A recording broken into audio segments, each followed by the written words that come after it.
अस्सलाम वालेकुम students.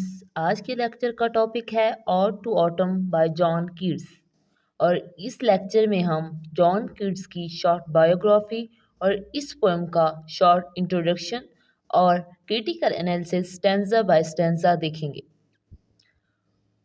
First of all, John Keats 31 October 1795 को लंदन में पैदा हुए और वो थॉमस और फ्रांसिस जीने कीट्स की 4 बच्चों में से सबसे बड़े थे। आल्थो उनकी डेथ 25 ईयर की एज में हो गई थी, लेकिन कीट्स का किसी भी इंग्लिश पोएट की तरह एक रिमार्केबल कैरियर था। कीट्स ने ओनली 45 पोएम्स पब्लिश की, जो कि 3 स्लिम वॉल्यूम में और कुछ मैगजीन में थी। लेकिन अपनी शॉर्ट डेवलपमेंट के बाद उसने सोनेट से लेकर स्पेंसरियन रोमांस तक और मिल्टन एपिक तक पोएटिक फॉर्म की एक वाइड रेंज के चैलेंज का मुकाबला किया। और नेक्स्ट टॉपिक जो हम इस लेक्चर में डिस्कस कर रहे हैं, introduction to autumn by John Keats.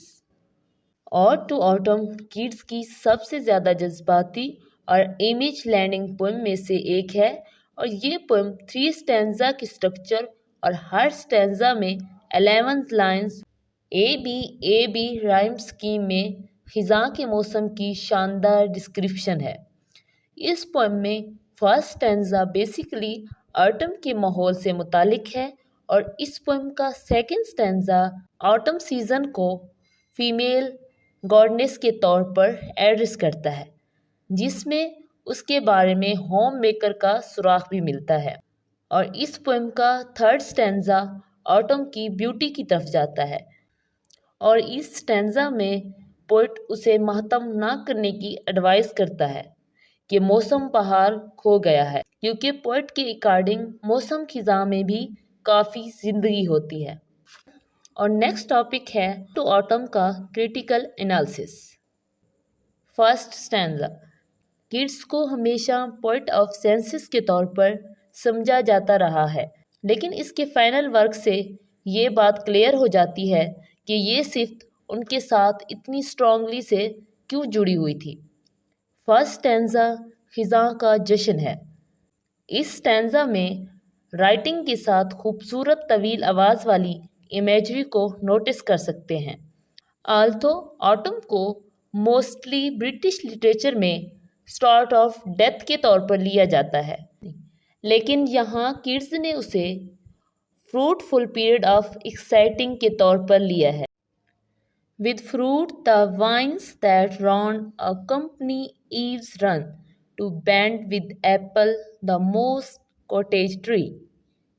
और फर्स्ट स्टैंजा में जो एटमॉस्फेयर बनाया गया है अल्टीमेटली पीसफुलनेस में से एक है, लेकिन इसका मतलब ये नहीं है कि इस पोएम में दुख का कोई अंडरकरंट नहीं। यकीनन इसमें ये पॉइंट्स भी मौजूद हैं। फॉर एग्जाम्पल, इस पोएम में रैपनेस टू द कोर यानी बुनियाद तक पकने से भरपूर होने का ख्याल क्लाइमेक्स की पैरेलल इमेजरी को प्रोड्यूस करता है। लाइंस 11 to 9 में सिबिलेंट साउंड का फ्लो एक इजी और बहती हुई रिदम पैदा करता है। ताहम इन लाइंस को पढ़कर रीडर को ये एहसास होता है कि कीट्स इन लाइंस में किसी ग्रैंड थिंग को बिल्ड कर रहा है, लेकिन इन लाइंस में हम रिलैक्स वॉइस टोन को भी नोट कर सकते हैं। कीट्स को कभी भी ऊंचे दर्जे के पोएट्स में से नहीं समझा जाता था और इनफैक्ट उनकी सिंपल लैंग्वेज पर अमल करने पर भी तनकीद की गई थी। बट ऑड टू ऑटम की ओवरऑल सिंप्लिसिटी हैरान कौन है। The second stanza of this poem, to autumn में फ्रीडम का एहसास दूसरे स्टैंजा में भी वाज़े किया गया है, लेकिन यहाँ कीट्स करीब से झुक जाता है। वो इस स्टैंजा में मौसम खज़ां को वाइडर पर्सपेक्टिव से नहीं देखता। सेकंड स्टैंजा में पोएट ऑटम को फाइटल फीमेल गॉडेस के तौर पर दिखाया गया है। फॉर एग्जाम्पल, जैसे उसने अपनी एक और पोएम لا بیلے ڈیم سینس مرسی میں فیریز چائلڈ کو دکھایا۔ یہاں آٹم کے لیے ظلم کا ہنٹ دینا ابھی باقی ہے۔ کڈز کی بیوٹیفل وومن کے بارے میں ان کے ساتھ ظلم و ستم کا شکار ہونا کوئی حیران کن بات نہیں، کیونکہ یہ آئیڈیا کڈز کی پوئٹری میں بہت اسٹرانگلی اٹھایا گیا ہے۔ اس کی ریزن یہ ہے کہ کڈز خود محبت میں ان لکی تھا، اس لیے اس نے اپنی پوئمز میں وومن کا ڈرافٹ تیار کرنے کے لیے اپنے ایکسپیرئنس کو یوز کیا۔ یہاں ورڈ ہک ہے جو زیادہ تر آئیڈیا فراہم کرتا ہے کہ آٹم ایک ظالم اور مہربان عورت ہے۔ اگرچہ ہک ایک جنگ کی آواز ہے، the very next line is spare the next swath and all its twinsed flower۔ یہ لائنز انصاف اور مہربانی کا احساس دیتی ہیں۔ اور یہاں فریز اوزنگ بھی یوز ہوا ہے جو کہ ظلم کو ظاہر کرتا ہے۔ اس ورڈ میں ایک کھنچی ہوئی آواز ہے جس کی وجہ سے یہ پچھلی فیو لائن سے زیادہ خطرناک معلوم ہوتا ہے۔ تھرڈ سٹینزا جو کہ اس پوئم کا لاسٹ سٹینزا بھی ہے۔ لاسٹ سٹینزا میں کڈز نے آٹم سے خود کو ایڈریس کیا ایز اے فزیکلی۔ اس سٹینزا کا مطلب یہ ہے کہ آٹم موسم بہار کے کھو جانے پر ماتم کر رہی ہے اور وہ اپنے آپ کو آڈ اور موسم بہار کو خوبصورت سمجھتی ہے۔ اور یہاں کڈز لکھتے ہیں "Think not of them, thou hast they music too"، یعنی اس کے بارے میں مت سوچو، تمہارے پاس میوزک بھی ہے۔ اور یہاں کڈز یہ بتانے کی کوشش کر رہا ہے کہ آٹم بھی اتنا ہی خوبصورت ہے جیسے کہ اسپرنگ سیزن، اور شاید اس سے بھی زیادہ خوبصورت ہے۔ اور اس سٹینزا میں کڈز بہت سی خوبصورت امیجری یوز کرتا ہے، جیسا کہ وہ ڈسکرائب کرتا ہے سن سیٹنگ کو، اینیملز کو اور برڈز وغیرہ کو۔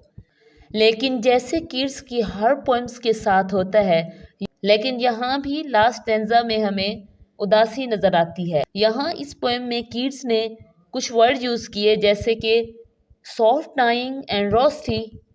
یہ ورڈز ایک بلڈی اینڈ کو ظاہر کرتے ہیں، اس کے برعکس، حالانکہ اس نے اس پوئم میں بہت زیادہ الین یوز کیے ہیں۔